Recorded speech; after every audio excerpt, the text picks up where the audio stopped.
What's up, guys? Welcome back to more Reddit stories about entitled people, crazy people, and everything in between. And as usual, we got some more Reddit posts to check out today. So feel free to share your thoughts about today's stories down in the comments, and we're getting right into it. You need to message me when you finish with a client before going to the next one. As you wish. A few years ago, I worked as a tech support guy / salesperson at a small family-owned computer store in my hometown. It wasn't a franchise, just a local shop. The owner? A mustached, arrogant dude who could never admit when he was wrong.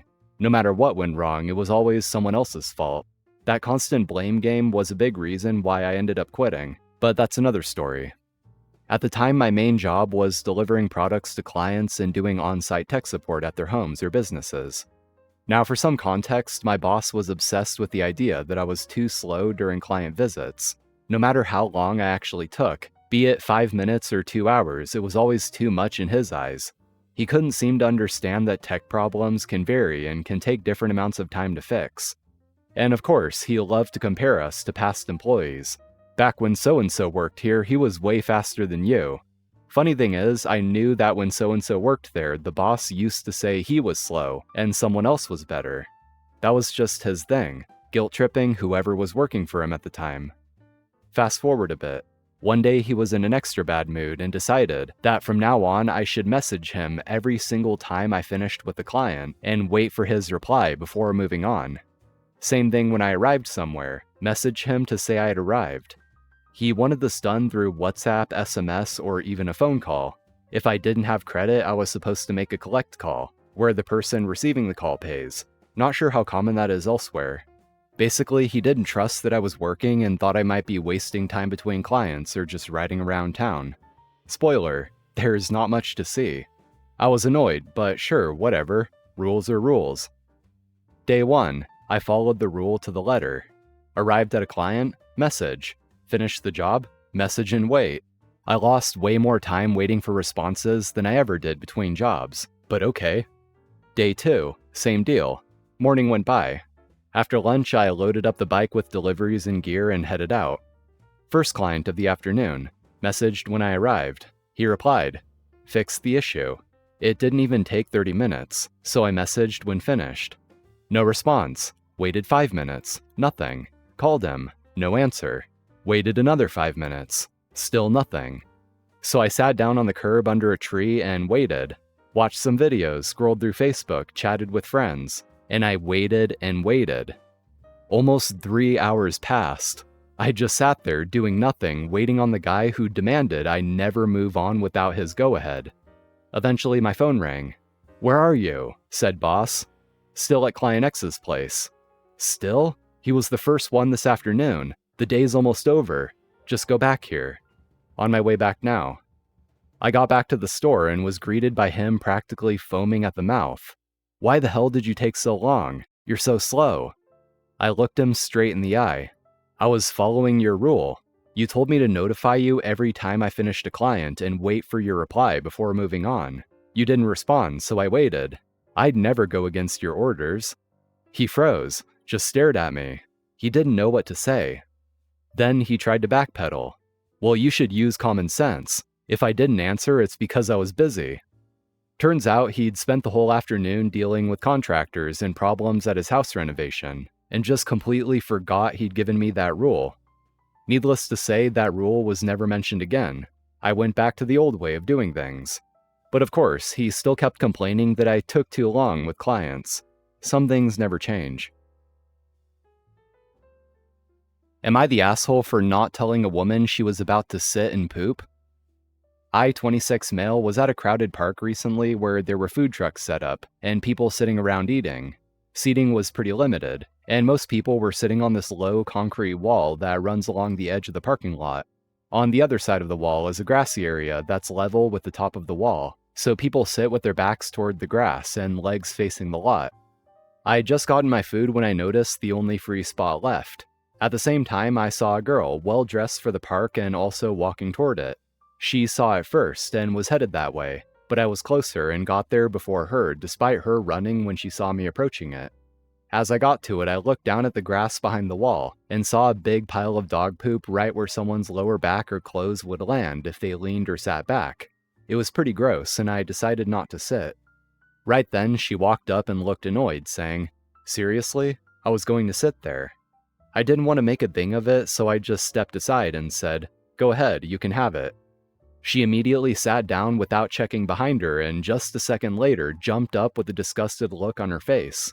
The poop was stuck to the back of her skirt. She turned to me and snapped, "Why didn't you say anything?"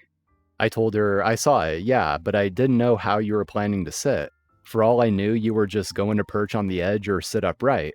It's a park, people walk their dogs here. You've got to check before sitting down." She kept insisting I should have warned her, but I told her I wasn't trying to be petty.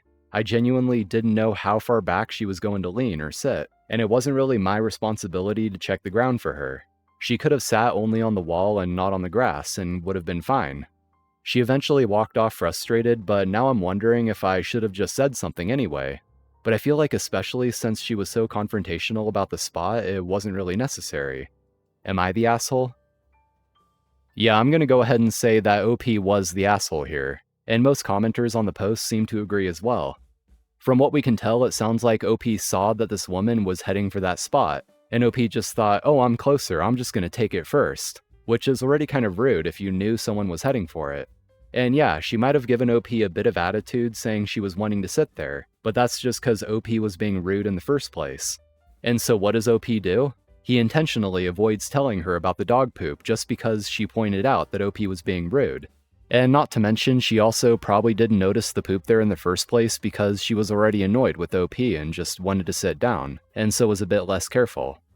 And then OP goes on to be even more dishonest about his intentions, saying things like, "I wasn't trying to be petty, I just didn't know how she was going to sit." It's like, dude, you know exactly what you did. You in fact were being petty, and you did it to get her back, I guess, over a confrontation that you started yourself. In any other normal circumstance, you would usually want to warn someone about that if you knew. You only didn't tell her about it because she called you out on your rudeness. But OP can't even admit their maliciousness behind it, which just kind of adds insult to injury. So OP being dishonest about his intentions behind this and not even admitting that he was just trying to be a jerk just makes him out to be even more of a jerk. He's just hiding it behind lame excuses like, "Oh, it's not my responsibility to warn her." It's the fact that he won't even own up to it is what makes it even worse. Ex-boyfriend 22 destroyed a petroglyph in rock formation at a national park. We went backpacking in a national park. It was really his first time doing anything like this, and he was a pain in the ass from the start. He brought way too much booze and almost no water, and the springs we planned on catching were almost all dried up.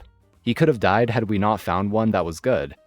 On the day we found the spring, he decided the smart thing to do was to drink all his booze and fill bottles up with water. But he got so drunk. I told him I didn't like it and he was scaring me. His answer to this was to take out a camp hatchet and not only destroy a 2,000 plus or minus year old petroglyph, he also broke off several of these little lava rock knolls that were all over the place. I was disgusted and I packed up and started hiking out. He caught up to me the next day and I broke up with him on the spot. He hiked the rest of the way out screaming at me the whole way that I was a bitch. I was so relieved when we got to the trailhead because he calmed down. That was an hour or so ago, but should I report him to the park rangers before I leave? I just googled it and he could seriously do jail time for this. What should I do? Edit. I called the National Park Service office for this area and they're going to send a ranger out to this parking. Update. Obviously, I am safe and home, but that afternoon was so crazy and I am so lucky to have run into some great people in the parking lot. So when we got back to the parking lot, he basically told me, "Get in the car, we're leaving." I told him that I wasn't sure if I was riding home with him or not. He said that he wasn't leaving me stranded and was going to go into town and get gas, and I had better come to my senses by the time he got back. This super nice older lady came up to me and asked me if my boyfriend just abandoned me. I said no, that I was actually hoping he didn't come back. She told me that she'd hoped her husband wouldn't come back since the honeymoon, but somehow he had the nose of a coonhound, which just cracked me up. It turns out that they were there in their RV, and she invited me to sit in their AC until I got my issues figured out. It turns out they were some of the nicest people I've ever met. So from their RV is where I called the National Parks Ranger and they sent a ranger out. I was really hoping they would show up about the same time my ex got back. Unfortunately, he got back first, looked around the parking lot for me for a while, and texted me that I was a stupid f***ing bitch, and he was really leaving. I told him to please go. The Rangers got there and we talked for a long time about the damage that was done, where it was, why he had done it, etc. I was kind of hoping they'd chase him down the highway, but they said that unfortunately they don't really do that kind of stuff. But they would send in someone to investigate the damage, and if it's bad enough, they can submit a federal arrest warrant, and either National Park Service or even the FBI might pay him a visit. The Rangers said that this kind of stuff happens way more than they'd like, and almost always they have enough evidence, and the penalties are stiff enough that the guilty person usually makes a plea deal and pays a pretty big fine. It makes me happy that he most likely won't get away with it. The people with the RV were so nice, they said that even though the airport I was flying out of was 150 miles in the opposite direction of where they were going, they would be happy to give me a ride. I literally fell in love with these people. Their whole reason for being in an RV is to see national parks, and to eat at as many different Outback steakhouses as they can across the country. So they were super excited that the city they were going to had 2 different Outbacks they could check off their lists. They even took me to get an early dinner with them before dropping me off at the airport.